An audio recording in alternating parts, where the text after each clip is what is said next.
Shalom, shalom, shalom. Selamat pagi masyarakat iman yang dikasihi oleh Tuhan. Kita percaya bahwa kita tidak pernah betul-betul sendirian. Karena kadang-kadang tuh ya, kita tuh sebagai manusia sekalipun kita dikelilingi oleh banyak orang, perasaan kesendirian itu selalu ada. Perasaan dimana kita merasa saudara kita nggak bisa bantu kita, keluarga kita nggak bisa bantu kita, teman gereja kita nggak bisa bantu kita. Tapi percayalah bahwa ketika semua orang nggak bisa bantu, ada Yesus yang selalu menolong dan menopang kita untuk bisa melangkah satu langkah lagi melewati pergumulan-pergumulan yang tak terkatakan. Mari bersama-sama kita pujikan bersama Kidung Jemaat 453. Kidung Jemaat 453, Yesus kawan yang sejati.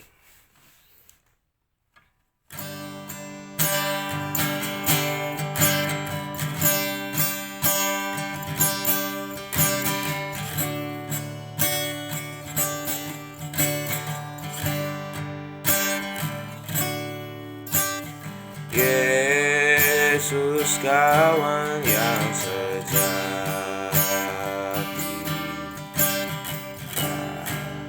di kita yang lemah, tiap hal boleh dibawa dalam doa padanya. Betapa kita susah dan percuma berlari bila kurang pasrah diri dalam doa padanya. Jika oleh pencobaan kacau balau hidupmu, jangan kau berputus asa, pada Tuhan berseru. Yesus kawan yang setia, tidak ada caranya dia kelemahan.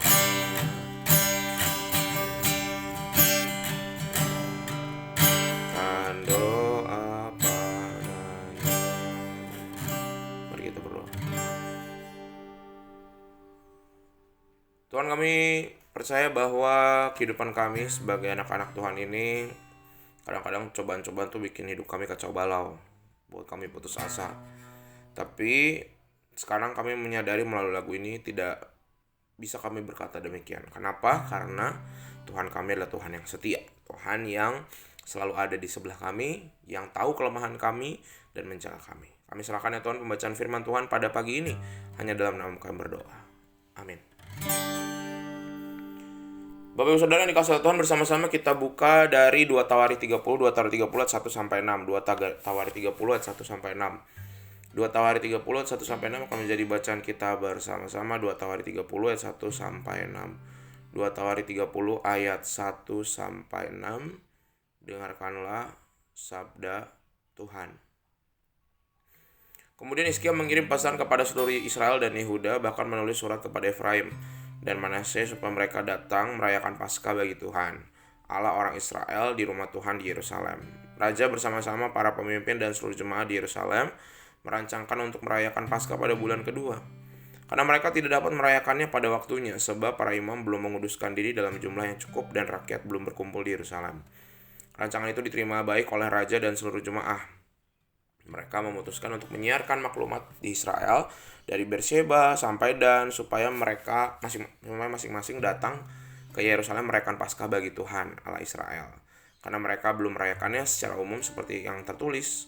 Maka berangkatlah seluruh pesuruh-pesuruh cepat ke seluruh Israel dan Yehuda, membawa surat dari raja dan para pemimpin dan mengatakan sesuai dengan perintah raja, "Hai orang Israel, kembalilah kepada Tuhan Allah Abraham, Ishak dan Israel, maka ia akan kembali kepada yang tertinggal daripada kamu, yakni mereka yang terluput dari tangan raja-raja Asyur."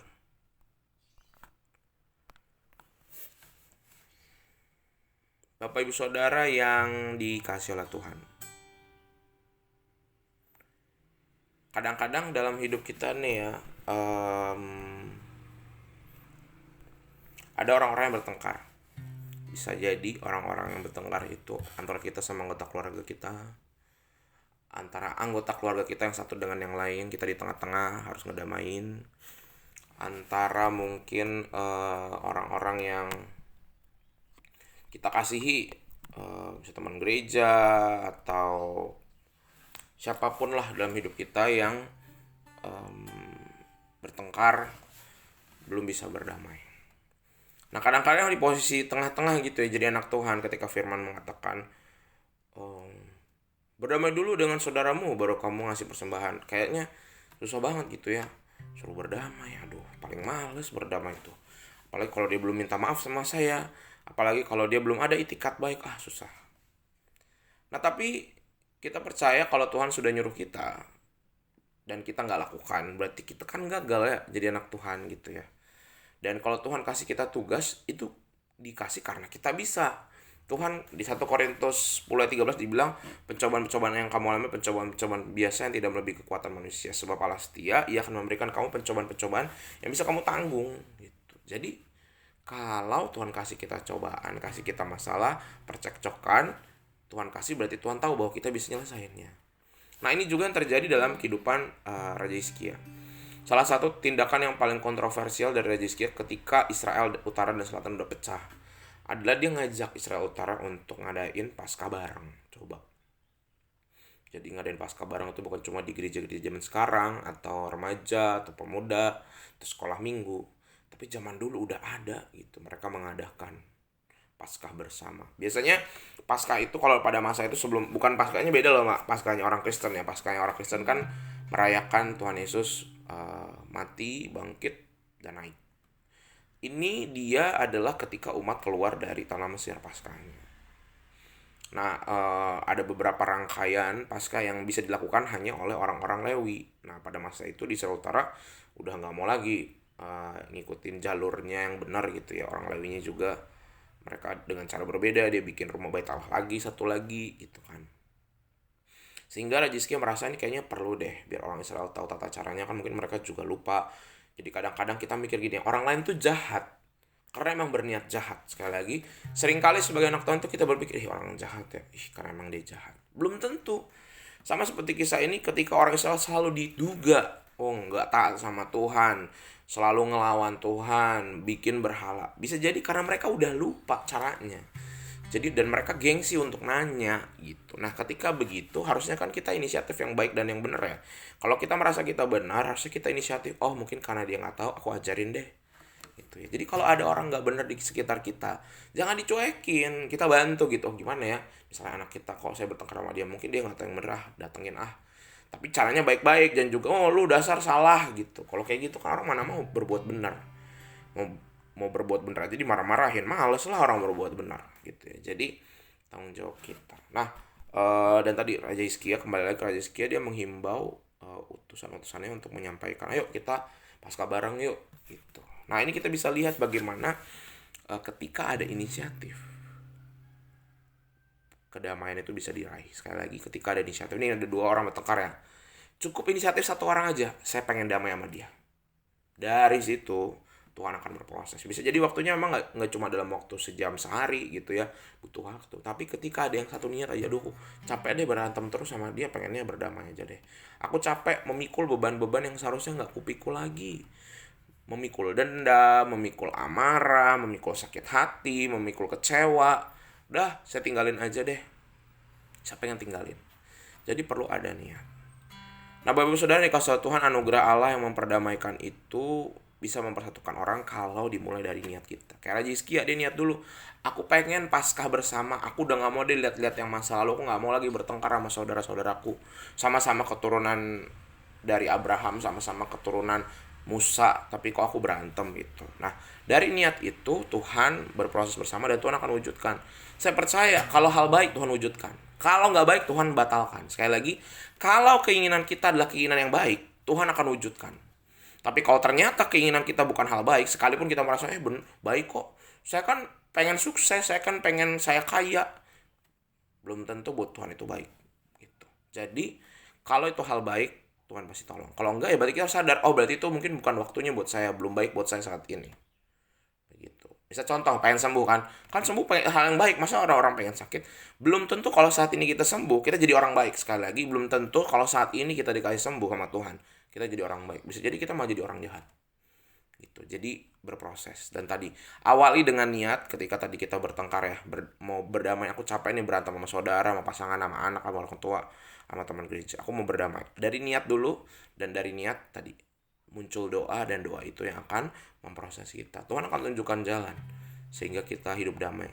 Untuk apa sih hidup di dunia ini kita bertengkar satu sama lain, benci, kecewa? Kalau nanti ujung-ujungnya ketika pengennya masuk surga, lah mau masuk surga kita aja masih mau benci gitu. Jadi letakkan kebencian. Orang lain benci sama kita, itu urusan mereka. Tapi kitanya jangan bawa. Sekali lagi, orang lain benci, nggak suka sama kita, itu urusan mereka. Tapi kitanya jangan bawa. Kadang-kadang gitu, kita udah cuek, tapi kita kadang-kadang masih mau benci. Tinggalin. Kita nanti masuk surga, kalau kita mau benci, kira-kira di surga itu jadi tempat yang nyaman nggak? Sekalipun kita semua diselamatkan anak Tuhan, tapi kalau kebencian itu masih kita bawa sampai di pintu surga, kira-kira kita layak nggak masuk surga? Tentu tidak. Sehingga tinggalin. Anak Tuhan ngapain mau benci? Susah iya, capek benar. Kesel ya. Tapi ingat, kita aja udah diampuni. Kita udah diampuni. Kita punya hak apa kita bawa kebencian bagi orang lain? Kita sudah diampuni di salib. Cukup tinggalkan di salib. Jangan dibawa-bawa kebencian, karena nanti kita capek sendiri. Belajar berbahagia. Amin. Kita berdoa. Tuhan, kami belajar dari Raja Hizkia hari ini. Kadang-kadang kami bawa kebencian. Kami sendiri yang suka ngerepotin diri kami. Harusnya kami tinggalkan. Emang gak enak, susah. Iya Tuhan, kami tahu. Tapi kami mau belajar. Tuhan aja udah ngampuni kami, dosa kami disalib. Masa kami bawa-bawa dosa? Kalau Tuhan kami adalah Tuhan yang pengampun, kok kami bisa-bisanya gak mengampuni? Sehebat apa kami? Sehingga ajarkan kami Tuhan untuk mampu mengampuni hari demi hari, sedikit demi sedikit, satu orang demi satu orang, sampai nanti ketika Tuhan panggil kami, udah gak ada yang kami benci, udah gak ada yang kami dendamin lagi, udah gak ada lagi kami kecewa lagi sama orang. Sekalipun mungkin orangnya belum berubah, ajarkan kami punya jiwa pengampun. Terima kasih Tuhan, kami serahkan dalam nama kami berdoa. Amin. Selamat pagi, Tuhan Yesus memberkati, tetap bersemangat.